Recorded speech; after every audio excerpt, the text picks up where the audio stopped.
नमस्कार दोस्तों। पिछले वीडियो में मैंने आपको बताया कि हिंदू धर्म में आखिर चंदन की माला का इतना महत्व क्यों है। आज मैं आपको बताने वाला हूं कि हमारे हिंदू सनातन धर्म में स्फटिक की माला की क्या उपयोगिता है।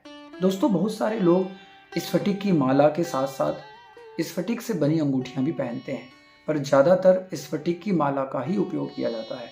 कुछ लोग स्फटिक से बने ब्रेसलेट्स भी पहनते हैं और स्फटिक से ना सिर्फ ब्रेसलेट, माला या अंगूठी बनाई जाती है, बल्कि स्फटिक का शिवलिंग भी बनाया जाता है, जिसकी हमारी हिंदू धर्म में बहुत महत्ता है। स्फटिक की माला को मणि की माला भी कहा जाता है। माना जाता है कि इस माला में भगवान का साक्षात वास होता है। स्फटिक को सफेद बिल्लौर भी कहा जाता है।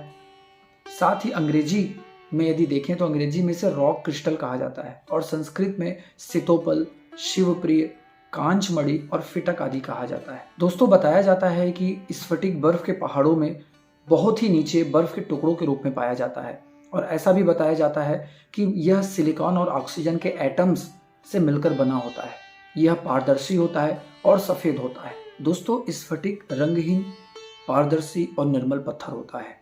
यह सफेद रंग का चमकदार सा दिखाई देता है और देखने में कांच जैसा प्रतीत होता है।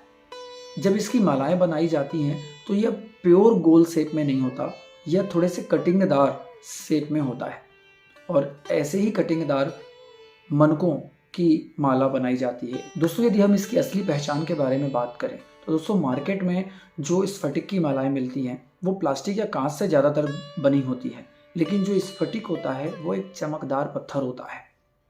यदि आप उसे हाथ में लेंगे तो वो थोड़ा भारी और ठंडक देने वाला महसूस होगा। इसकी चमक कभी खत्म नहीं होती। साथ ही यदि इसे आपस में रगड़ेंगे तो स्पार्क सा निकलता है।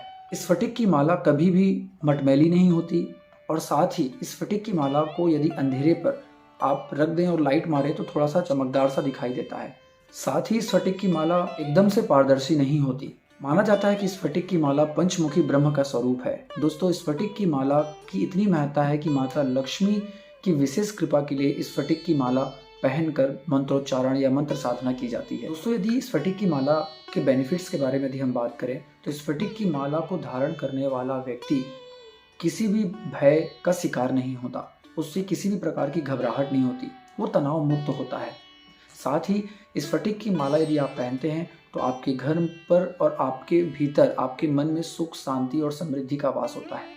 साथ ही स्फटिक की माला जो व्यक्ति धारण करता है और यदि मंत्रोच्चारण करे तो शीघ्र ही वह मंत्र सिद्ध हो जाता है।